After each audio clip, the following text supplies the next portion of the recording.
Today on the Nerdy Gritty, Netflix is continuing its trend of making live-action anime adaptations, despite poor reception in the past. How can they do better? One more world disappears inside it. Just another hopeless addict. World that makes a man insane. If the drums don't get you, the guitars will.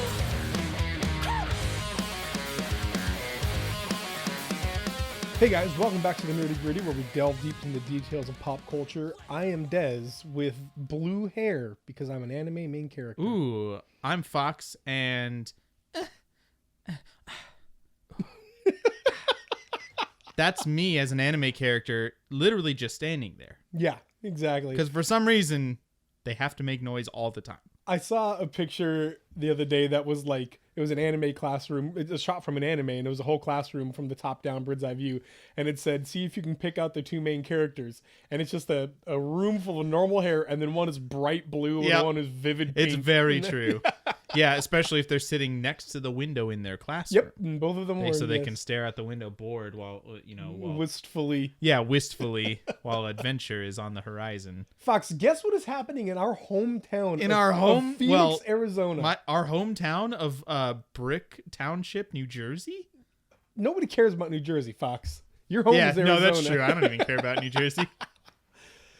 No, yeah. Atari is building an Atari-themed hotel. Yeah, that's one of like 7. And it's so weird. Like, why Phoenix? That's the first question. It's like, it's a... Tourism's pretty good there. I mean, that's true. It really is. Yeah, but also... Oh, well, nope, here it is. It is a snowbird central place. And you know who snowbirds, or what snowbirds did when they were a kid? Play an Atari. Did they? Yeah. Maybe. The Atari came out like 50 years ago. And I wouldn't consider any 50-year-old a snowbird yet. Snowbirds to me are like the 70, 80-year-olds. I guess maybe that's 50-year-olds. true. Really, just the 50-year-olds aren't even the retired baby yet. boomer generation. Yeah. But anyway, no, really to me what it is number one, Arizona's just a hot tourist spot. It's true. And hot in general. And yeah, number two, it's just really warm there. Like it's really, really... Hopefully the hotel doesn't overheat. Is that a console joke? It's a console joke about... Yeah, okay, just making sure. If it was a Microsoft hotel, that would have worked. Yeah, that would have worked real well. The red ring of death on the front of their... The hotel just turns red. Three quarters of this big circle. So this made me think, what video game titles could make some wonderful or horrific hotels out there? I mean, okay, I'm gonna ask you to go first because you told me what yours is, and it's the perfect one. Who would stay there? The Silent Hill Hotel. Why? The Silent Hotel. Silent Hill Hotel. Okay, here's the way it works. Ready? You arrive, and you get murdered by Pyramid Head. From the moment you walk in the door, they're gaslighting you into thinking your dead relatives are alive and that the world is not what you think it is. Oh, and weird, sexy room. Zombie nurses. That's only from the second game. Thank you very much. On the second floor. Yes. Oh, there you go. Man, each floor, you get to the 4th floor and it's just one room and you're stuck in it forever. It's a terrible place. And it's just bad. And the 5th floor was canceled. I don't know what the 5th... No, there's one that's called PT and it was canceled. It's just like half a room or something. There have been a lot of Silent Hills, but it's terrifying. Well, it wasn't called PT. PT stood for playtest. It was Silent Hill, like Rainfall or something like that. That's a theory. Oh, PT, the demo that came out. Remember the terrifying demo was for Silent Hills. Silent Hills, that's what it was. Yeah. Anyway, all this to say that the Silent Hill Hotel would be the worst place ever to stay. Yeah, which means why would you do that? But people would stay, for a fact, there are people who go to haunted houses. If that's a pop-up around Halloween, yeah, absolutely. Yes, 100%. absolutely. People would stay there. I mean, I went in a very different direction. Mm-hmm. I thought, well, hotels want guests.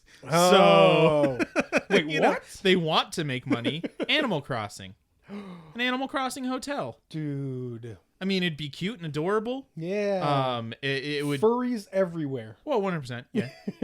They got money. Yeah. They can make those big suits. They got some money. Yeah.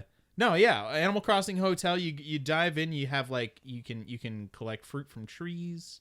You can like an orchard kind of thing, like citrus. It's Arizona. I'm imagining this is in Arizona. But Oh man, if it's in Arizona and there are furries there, it's gonna get real sweaty. Oh, it's gonna smell gonna get real bad. Real sweaty. Nah, yeah, you can go fishing, but you can also decorate your room from like, they have options. That'd of be really how you cool. decorate. Yeah, like you have to do like a reservation online, and Yeah, then they and give then you a you blank can- room, you and you can can just put in what you want, and they make it before you get there. that'd be Or real cool. it's like different themes at least. If you maybe that's like an upgrade, is being able to specifically decorate, and you can create your animal. And New Horizons is coming out soon. I'm pumped for it. You can create your New Horizons like house in real life oh, in that'd be this real hotel. Cool.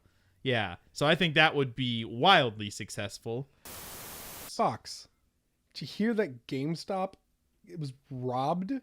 Yes, this is one that okay, I'm glad. Yeah. There's an armed man in California who just got 10 years in prison for stealing $131,000 of merchandise from GameStop, which is heartbreaking and unfair because GameStop had to have paid at least $20 for that stuff. That's the joke that you got to make. If he tried to sell it back to them, they'd give him $20 for it. No, but really, to me, what I think about is why is that where if you're going to go into a place with a gun and try and like stick it up and get stuff. He's a desperate gamer. he needs all because he'd go in and he'd say, fill this with consoles. That's what he wanted. He wanted the consoles because they're the most expensive thing, like ticket item. But like, again, if you're going to go in with a gun to a place. He did not think this through. No, why? Consoles? You know, it's much smaller and, takes up much less space, but is also pretty expensive. Games. Or cash from a bank? Well, yeah, but here's the thing. You got to think about the security difference there. That's true. GameStop obviously has security. Okay, go into Best Buy and hold up cell phones. Okay. We have a go and just fill it with his cell Yeah, phones. I mean, $1,000 I'm trying to Apple justify stuff. his actions right now, so let me do that. GameStop is much more contained. It's much smaller. You're not gonna. Best Buy it's a big place.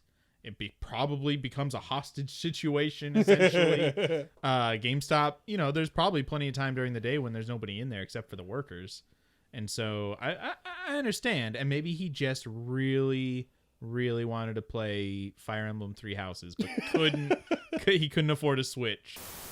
Did you know that? Okay, so Warcraft 3 was recently remade. Oh yeah. And it was like the Reforged edition or something. Now there's some complaints about it not actually working exactly how it did. Right. Like I played the crap out of Warcraft. I played a lot of Warcraft 3 also. Yeah. Yeah. That was my introduction to the strategy realm. That and Age of Empires 2. I played a lot of AoE 2. It was Civ 4 for me. Oh yeah. Yeah. Yeah. Anyway, Warcraft 3 is a little different. People are upset about that. But that's not what I want to talk about. Okay. I want to talk about the fact that Blizzard, basically in the terms of service, when you load it up and agree to them, they now own all custom games of Warcraft. Oh. Anytime you create your own rule set or whatever, or it's not just the standard multiplayer or whatever, they own whatever rules, whatever kind of game you create, which at first is like, okay, that's weird. But then you think like Dota was originally a custom Warcraft multiplayer rule set or game that players created. Yeah. And it evolved into a massive new genre now. League of Legends was essentially spawned from a custom thing where you could just be the hero in Warcraft 3. Yeah. And you can go on missions as just a hero from Warcraft 3. Yeah. Right. And so they said, yeah, we'll remake this, but also we're going to get our money. Yeah, anything you do with this. Yeah. I mean, I understand that because on their side of things, they're like, remember when we made that thing and everybody made it better and then they made all the money off of making it better? Yeah. Like, Now, I think it would be cool. Blizzard, I still think, is a pretty solid company. They didn't do well with the whole Overwatch League announcer, or no, Grand Champion, right. Grandmaster, or whatever. About that a while back. Which he recently said, I would do nothing different if it happened again, which I respect. Yeah, good for him. But anyway, I think it would be smart if they had like a partnership thing. That'd be if cool. like hey, this is taking off. Who was the original creator? Hey, we want to bring you on board and help us craft this into something. Well, it's essentially what Valve did with the Black Mesa project. Exactly. Yeah. Right. And that's almost going to be full released at like version 1.0, and I'm excited about that. Yeah. Which I think would be smart.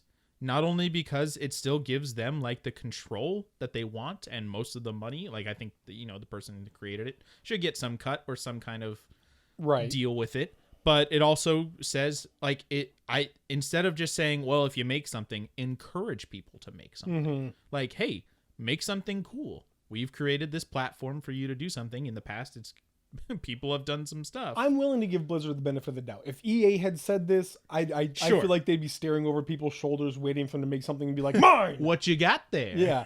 But with Blizzard, I feel like this is something saying, hey, look, man, just so you know, we're going to keep owning this product after you make something. We reserve the right to be able to take that, which I think is perfectly fair. I totally think that's to me. fair. It's like fan art. Yeah, it's like you are good at creating or doing your own spin on something somebody else created. Mm-hmm. Bad news. About the coronavirus. I do, which is okay because I only drink Modelo. It's a Mexican joke Let's make that jokes. me and my family have been passing around. I'm sure. But Plague Inc. developer reminds players that Plague Inc. is just a game. Yes. Because the coronavirus hit the States, right? Yep. And then, let me double check here. The sales shot through the roof. It was something, oh, dang it. I should have got the number right off the bat here. Sales of coronavirus, Plague Inc. shot through the roof. Sales of the coronavirus. Sales of Plague Inc. shot through the roof. And its creator had to make a statement just saying, this is a quote, "Please remember that Plague Inc. is a game, not a scientific model, and that the current coronavirus outbreak is a very real situation which is impacting a huge number of people."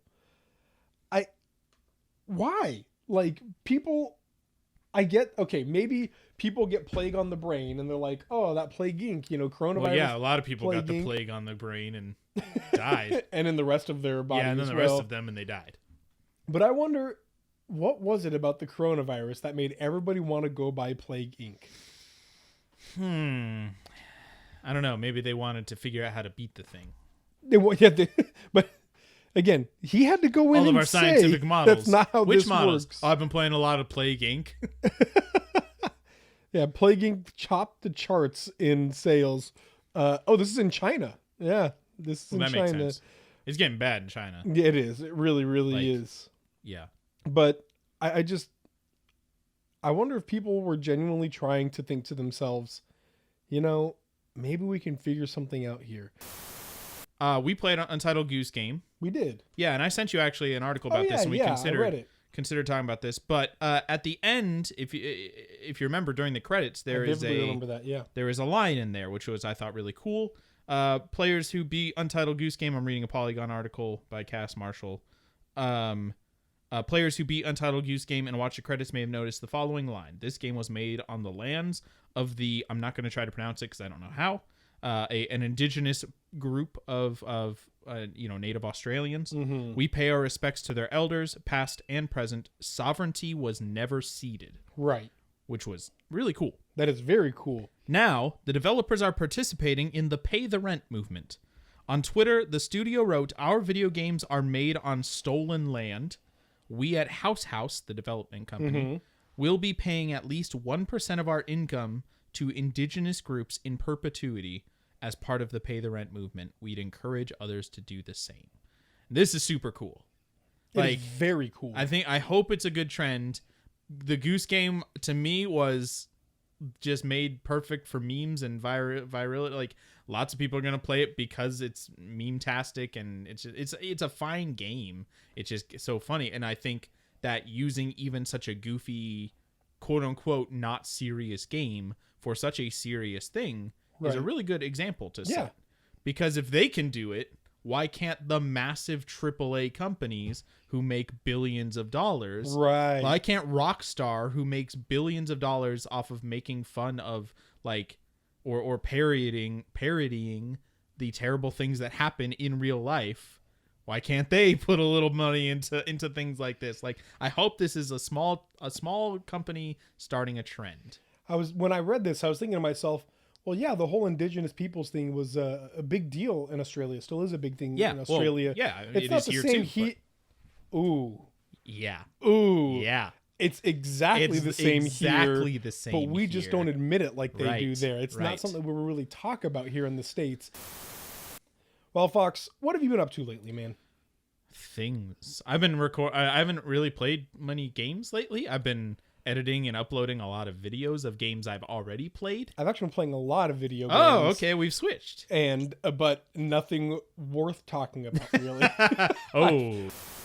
Have I talked about the fact that I went and saw Bad Boys for Life on our podcast yet? I don't know if you said it on the podcast. But we're going to talk about it. Oh, no. Nah, I went and saw Bad Boys for Life because there was nothing really else worth, I mean, this wasn't worth watching, but there was really nothing else to watch. I'm just real quick. It was really bad. Boys for Life.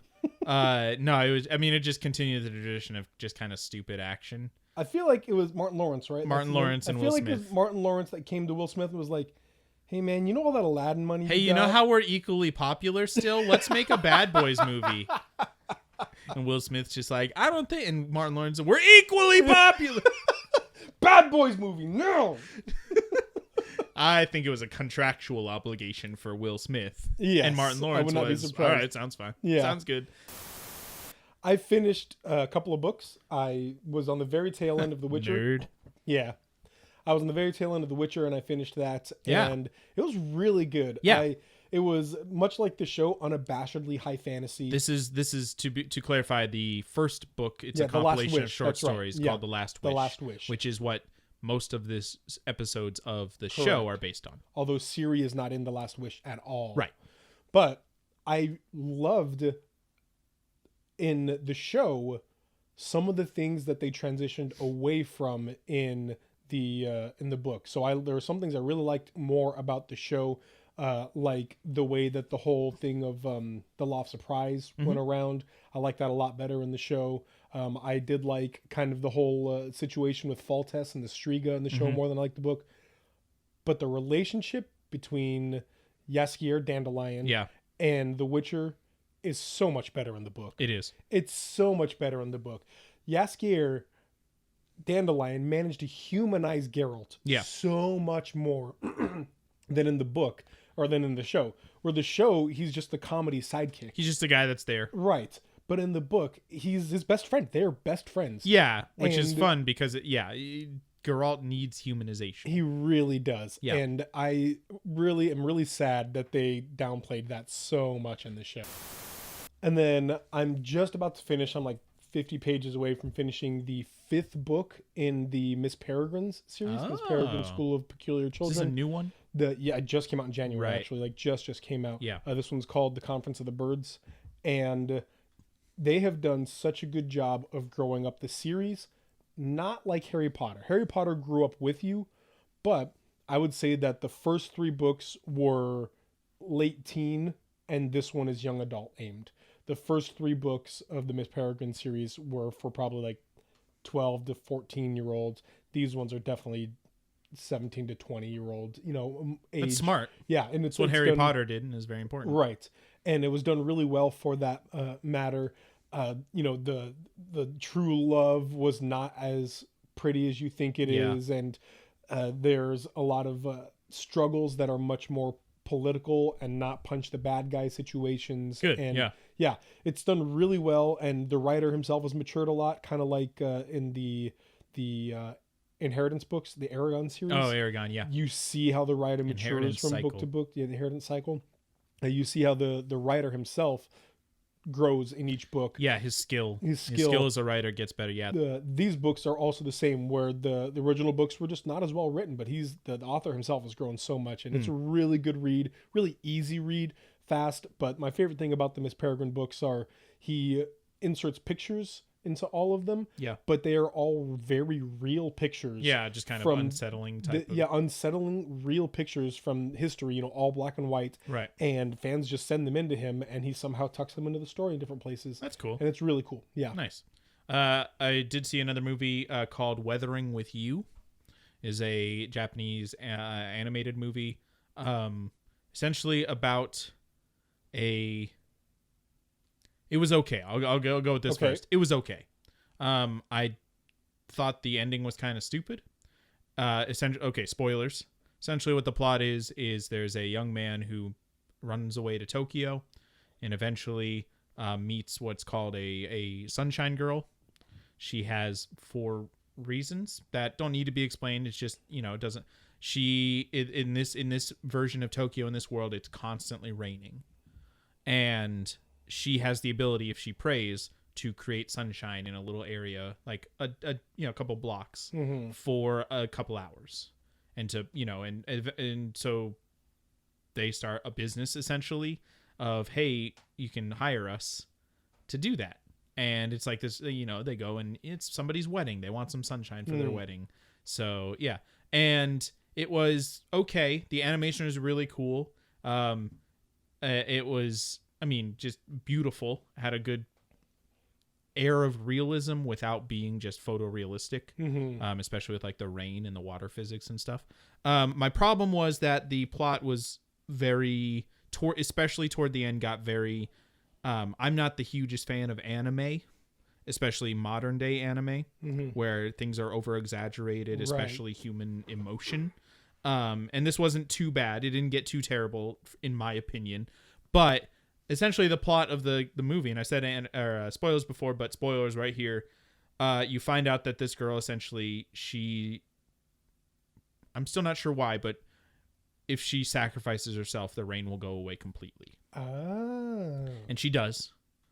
And then, obviously there's a love, but there's like a romantic relationship between the 2 main characters, and he just can't deal with it, even though the world is better now because it's not just constant rain and things are just getting worse and worse, and like there's sunshine now and the weather has gone back to quote unquote normal.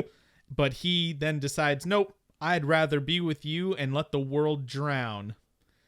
And that's what happens. And it's supposed to be like this happy ending of like they're together again. But to me, it's just like, no, you aren't. Like there's not really any of the ramifications kind of talked about where Tokyo literally starts to sink underwater. Speaking of this anime you just watched, why don't we get down on the nerdy gritty? That's a good idea.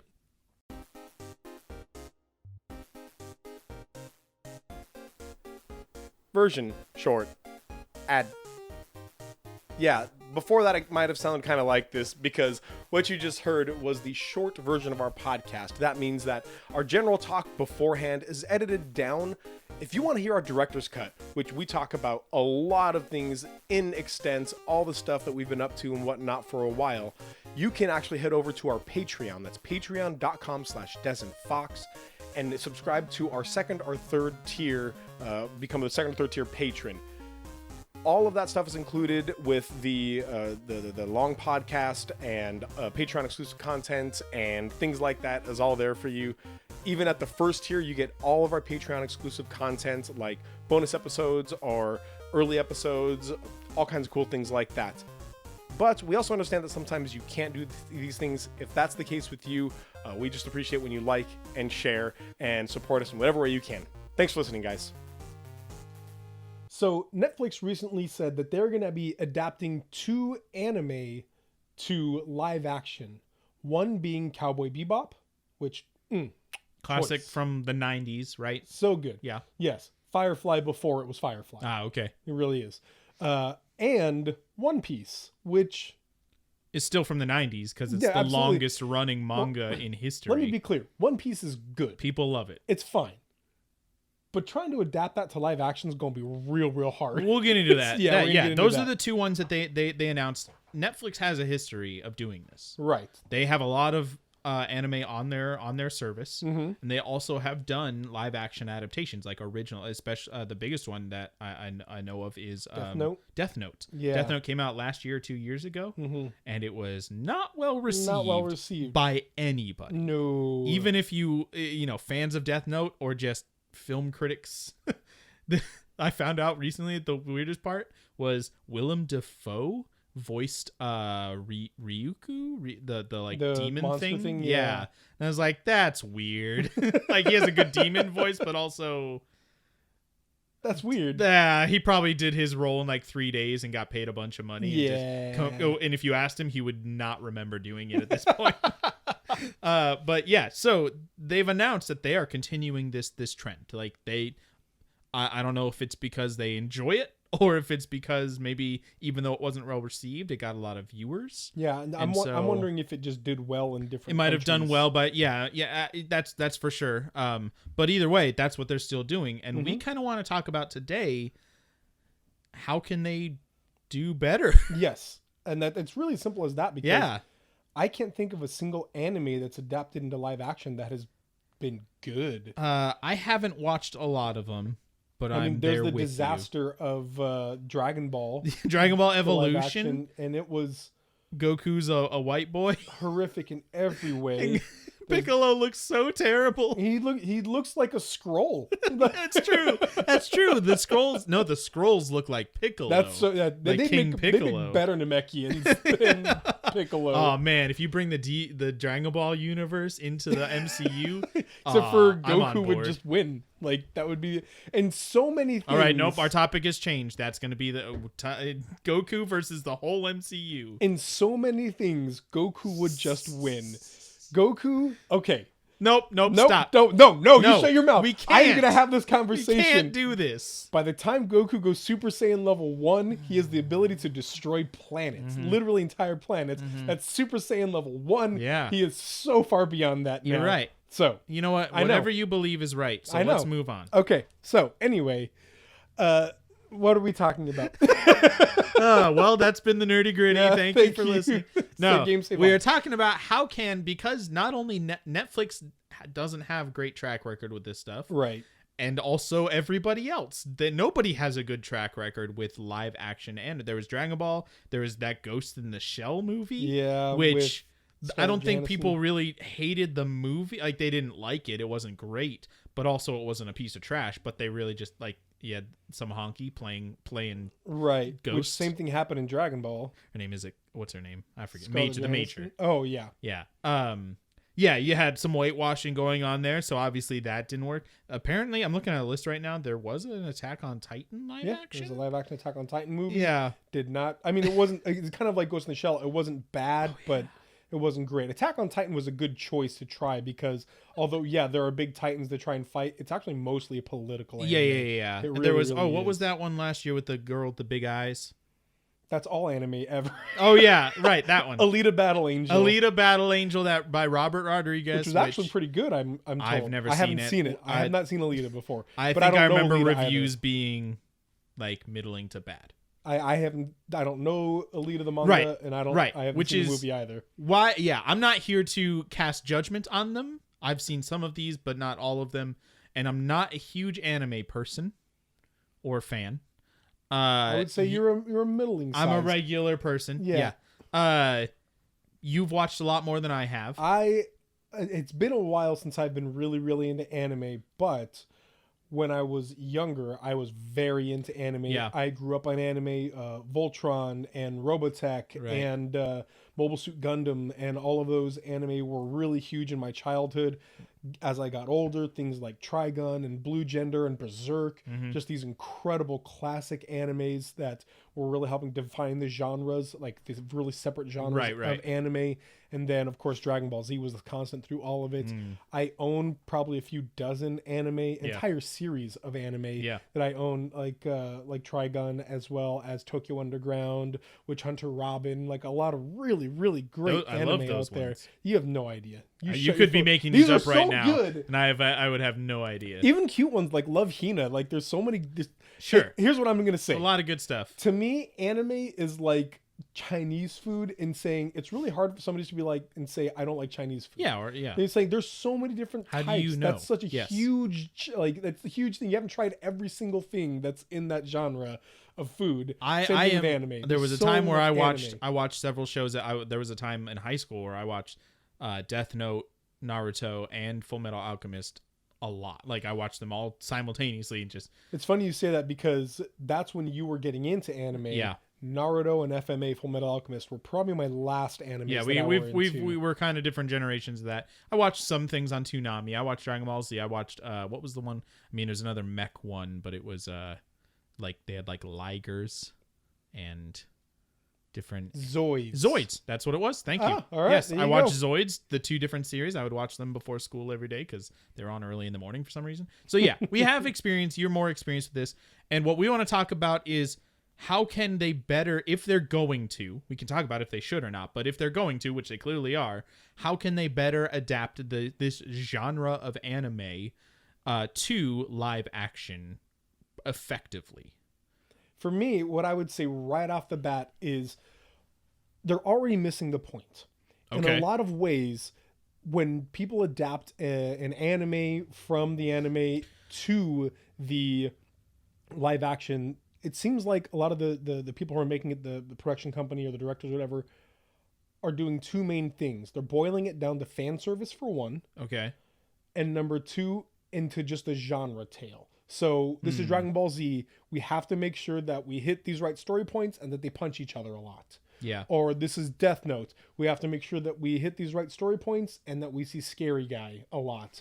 or things like that, where they kind of try and boil it down to the genre when really, like, anything, any sort of television series that goes on for a long time, it has to be about the characters. Yeah. Nobody's going to give a crap about anything if it's not worth watching for the people that are in it. That's true for literally every story. right. No matter how much you love, One Piece, the stories might be cool, but if you hated every character or they just weren't interesting, you wouldn't continue reading it.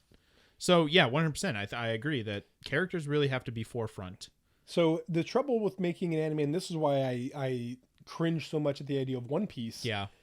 is these characters are so well fleshed out and are so deep. They've had so much time to evolve Yeah, because now. they've had so much time to evolve. It reminds me of when Ben Affleck was cast as Batman. Mm-hmm. A lot of people were very skeptical. Yeah. And Matt Damon tweeted, guys, he's playing Batman, not Mahatma Gandhi. It's not a tough job.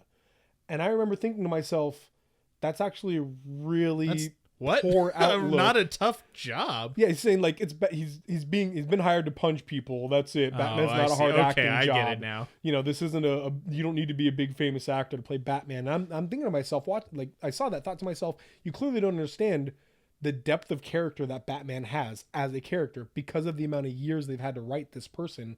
Bruce Wayne is actually a super deep, Right. huge rounded out character. It's the exact same thing with anime. You can't just cast Goku to some teenage kid and say, all right, go out there and be Goku now. Yeah. Because there's so much of what makes Goku this joyful, unabashed hope. Nothing gets over his resilience, his ability to overcome all odds, never losing hope, Yeah. never stopping to think if he's going to be able to fail or not.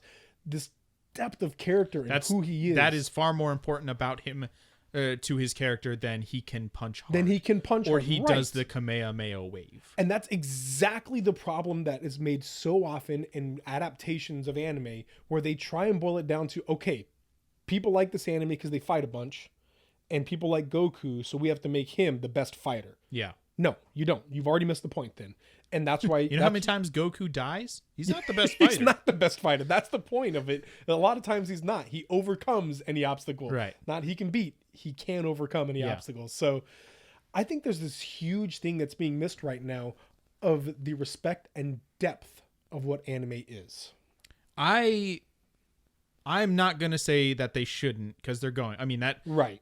Here's a reason why they shouldn't, though.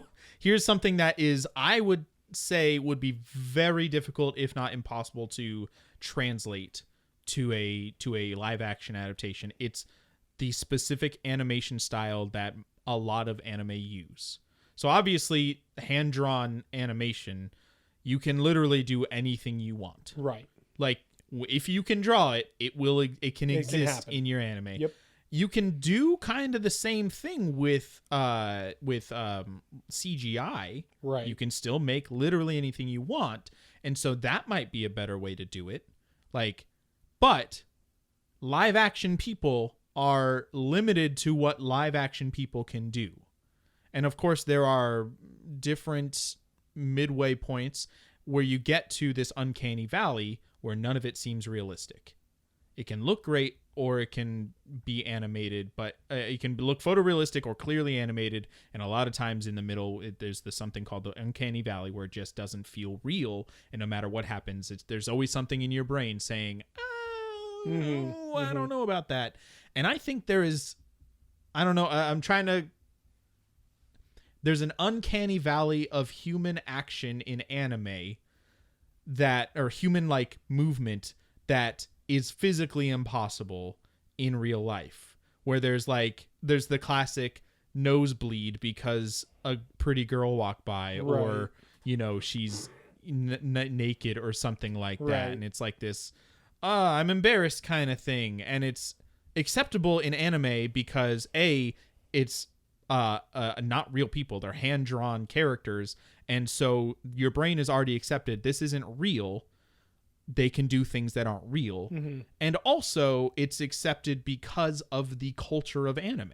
That's just what it's like. Or like things like I made fun of at the beginning where they just kind of make noises when that's not how people don't just go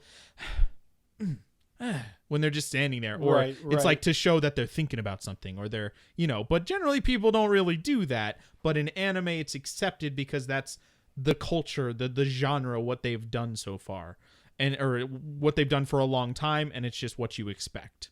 And in real life, if you were to see a person, if you saw Robert Downey Jr., if you saw Iron Man and obviously this is not the same genre, it's not, right, you're going in with different expectations, but if you saw him like thinking about the Sokovia Accords and like going through all of in his mind thinking how difficult it is and whatever, and he's just standing there like, you're like, what is he doing right now? Why is he what's wrong with him? Is he you would not think that that's actual human acting. It's strange. And so people want what they love to be depicted in the same way that they already know it's been depicted. That's a weird way to put it. Like they want the same, but it's just a different genre now, so I accept it, or I love it and I want it to remain true. And there's a lot of things in anime that are accepted because it's an anime thing, and to try to put them into a realistic, actual human doing it is pretty much impossible because you will no longer accept that it's a human because humans don't act that way. I agree with you and I disagree with you. Okay. So where I'm going to push back on that is, number one, I mean, you talk about Iron Man.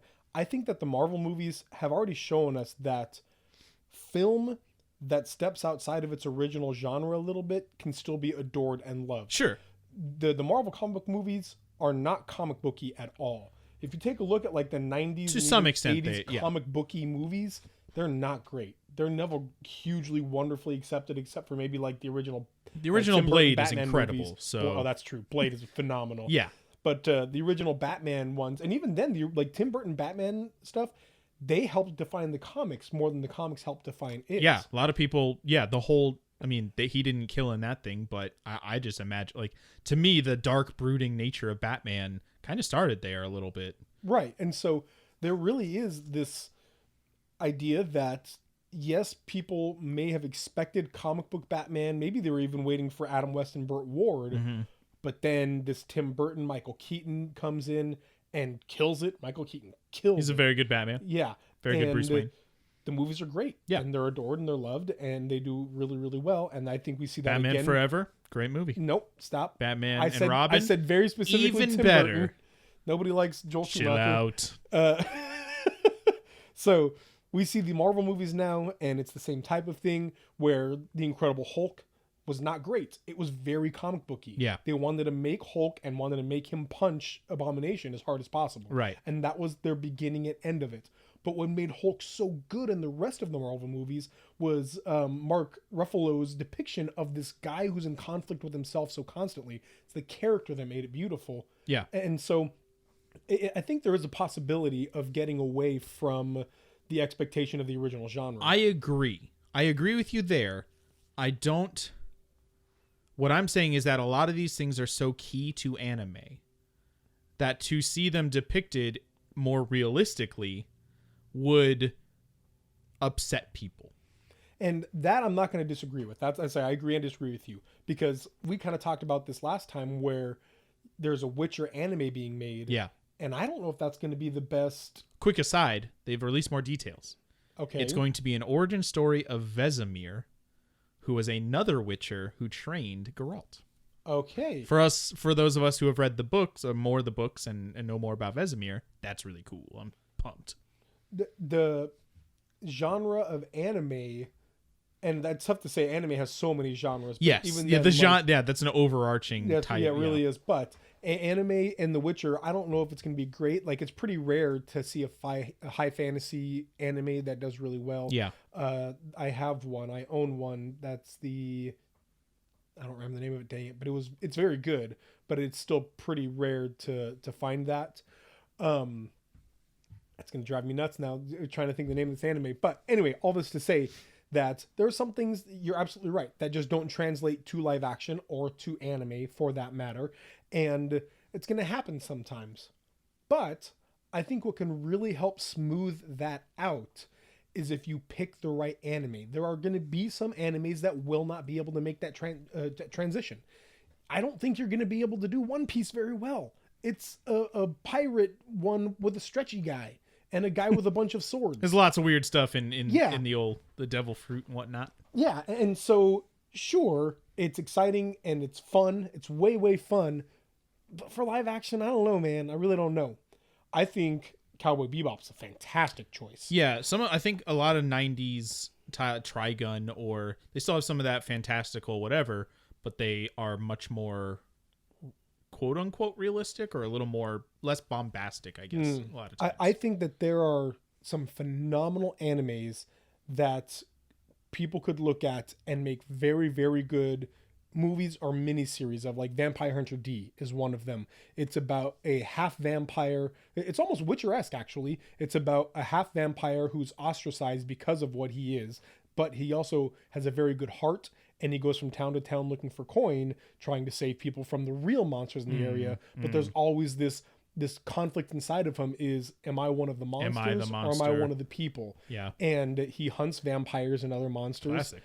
And it's wonderful. It's so good because of that. I think giving it more time. You said make a miniseries. I think that would help. Agreed. A 2-hour movie about Death Note, you are not, like, that's not really, you got to cram so much in there really fast, especially because you're trying to get fan service in there. And so, Right. So but an 8-episode series about Death Note, I think could work really well. If you can slowly introduce things and let us understand the concept more of this weird notebook that kills people. Because I remember when I was reading Death Note, there was, like, it continually changed. There were new details being, like, it was like basically a mystery or like a detective drama essentially, and the main character was possibly a good guy but also kind of a villain and became like this. Yeah, and if you give more time to let those guys, it comes back to the character thing. Absolutely. If you give more time for these characters, I'm not saying you have to do 1,000 episodes of a show, a live action One Piece show, because it's been around since 1997, but you give it more time for these characters to kind of grow, and literally with Luffy, if you give more time to stretch it out. Stretch it out a little bit. Give us more time to understand a little bit more about who they are. Then it's the classic Star Wars thing. I think I'm willing to accept that there's this weird giant guy in a suit with a breathing problem, and they have magical space powers, because I like those characters a whole lot. Right. Like, they are very stock characters in what the role that they play, but they are very genuine in how they act, and they're very human. I understand what Han Solo, his motivation, and then it's really great because not because he just fills a stock role of, oh, he's the thief with a heart of gold. I like him and want him to come back, and so when he does, I'm very happy. Mm-hmm. And so if you did that with some of these ridiculous characters that you have in an anime, people love One Piece because they've stuck with it for 1,000 issues or 1,000 chapters or whatever. They already know about this. Somebody who doesn't know who Luffy is and just watches a 2-hour movie, they're gonna say that was weird and stupid and I hate it. And somebody who watches a 2-hour movie about Luffy, who loves the current Luffy from the manga, they're gonna say that was kind of really bad and stupid, and didn't really show me what I love, what I know it could be. So you got to kind of ride that line. If you stretch out a little bit, give it some more time to kind of appease everybody. It works with a lot of stuff, with a lot of shows. I also think it's really important to choose the right anime. Yes, yeah. And that's actually a really fine line to draw, because if you're going to make a miniseries and you choose an anime that's already a series in and of itself, yeah, you're just doing what's already been done. Mm-hmm. It'd be like making an anime of a movie that's already been made. Like, no, the movie was made. It's okay. You don't need to just illustrate right, it now. yeah. And in the same way, there are anime movies that are phenomenal. They're great. You don't need to make a live action version of them. Right. They're yeah. very, very good. We don't need a Ghost in the Shell live action Right. movie. We can watch Ghost in the Shell. We have Ghost in the Shell. And it's very, very good. Yeah. But on the flip side of things, if it's just not, if it's too silly or if it's too goofy or whatever else, it's not going to translate well to live action either. So there really is kind of a fine line of the right anime to choose. And I think what you have to choose is an anime where you need to focus on distilling the plot line, but you focus on distilling the character growth. Sure. And that's really what it comes. So if you're going to choose Trigun, you take Vash's and character growth and you distill that over time. Yeah. I think that's why Serenity, the movie, did so well, the Firefly movie, because it tried to distill the character growth of all the characters over this the arc of 1 2-hour movie. Yeah.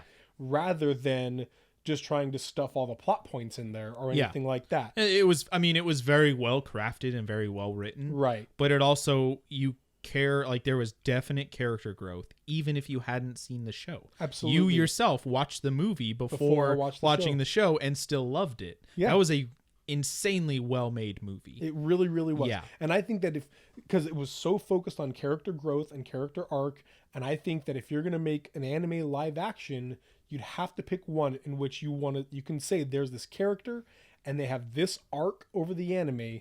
Let's distill that down to a movie and let's make sure that they hit that character arc, not whatever X plot points or whatever else. That's less important. Let's take Edward Elric and let's make him realize that his devotion to getting his body back is not as important as this whole overarching political issue that's going on in the world and finding what's going on with his father and things like that. Yeah. Let's have him go through this whole arc, not, hey, let's make sure that he faces makes a cool false priest alchemy things and fights weird monsters. Exactly. Like, we don't have to hit all these points. Let's make sure that we get his character arc the in guilt of the loss of their mother because of their, not the guilt of what they did. Failure. Yeah, the failure. That's what it is. Yeah, the failure. Like, that's much more interesting than fighting weird. What do they call it? Homunculi? Like, right. Yeah, absolutely. those whatever. If there was a Full Metal Alchemist movie that really hit those notes of character growth and whatever, which there is one, by the way. Yeah, a Full Metal Alchemist. There movie. is a Full Metal Alchemist movie that really hit those notes of the character growth and didn't even have a single homunculus in it. I'd be happy. It with would that. be great. I'd be happy with that. I would. Yeah. Here's how else you can do better. Hire Edgar Wright as your director. Scott Pilgrim. It was phenomenal. An incredible adaptation of it. I don't know if it doesn't fall in the. It's a comic book, which manga are essentially comics from a different region in the world. Right. But he did such a good job of translating a comic book visual style into live action, words popping up on screen. He had like really great editing where it just kind of like, I can never forget the moment when Knives Chow shows up at the door unexpectedly and you see him just dive through the window. And it's in reality physically impossible. Right. But that does not matter because it was a hilarious little gag that happened. And it was such a good, and man, there were so many good translations from comic book into live action, and it was funny, and it was good. And aside from that, good editing, good writing, and also Scott Pilgrim was a well planned out, well-rounded character. Absolutely. And there was a definite arc. And you know what? I've read the manga of Scott Pilgrim, and it's great. And there are things that the movie didn't touch on, plot points that it skipped. Right, lots of stuff. It didn't matter because they distilled that character arc of Scott Pilgrim down so well. Yeah. And it was great. It really was. Well, guys, thank you very much for watching. Thank you very much for your support. We'd really love to know what you think about Netflix's choice on their animes they're going to be adapting. Let us know what animes you'd love to see in a live-action movie. Let us know what animes would never, ever make a good live-action movie. And let us know what you think, what it takes to make a good live-action. Man, I'm surprised there hasn't been a Gundam. That'd be live tough. Because there are so many... Pacific Rim was a really great example of a cool manga-esque. There are like live-action several movie. Gundams, and each Gundam has a different pilot, and get- each pilot has their own sure. character arc. Well, and yeah, right. Distill it down. it'd be tough. It'd be tough unless you're gonna make like a Gundam universe. Anyway, No, don't Let tell us them. know They'll what you- hear you. They'll hear you. Don't do it. we're gonna go. Sony's now. gonna do this. Thank It's gonna be you terrible. To Granger for the use of their song "All My Friends Have Wi-Fi" and some of my neighbors do too, off the album Dear Sam. It's a sweet album. Go check that stuff out. Thank you to Fox, and thank you to you. You're welcome. Thank you to my chair for holding me up as we're speaking. It's a good one. I want to thank God for giving me this moment. We're gonna go now. Remember, I feel God in this Chili's tonight. save games, save lives. Bye. My voice sings